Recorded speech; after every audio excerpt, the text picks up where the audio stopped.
Adventure awaits sa Laguna.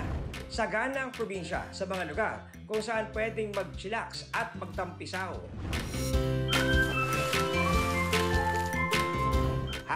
#bless din ang Laguna sa mayabong na gubat at kabundukan. For the outdoor exploration tayo sa Mount Makiling. Legend has it, ang bundok na ito ay tahanan daw ng diwatang si Maria Makiling.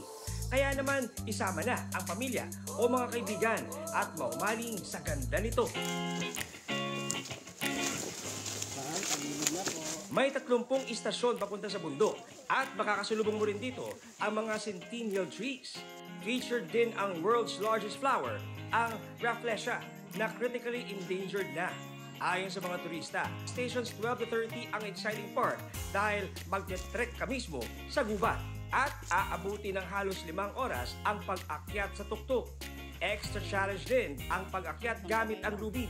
Pero don't worry, dahil tila may pa-sound trip ang mga kuliglig na patunay na maganda ang ecosystem ng Makiling.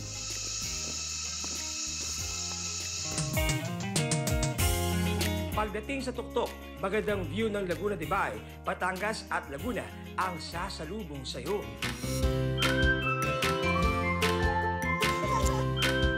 O, saan tayo sa susunod na pasyal o kahit food trip?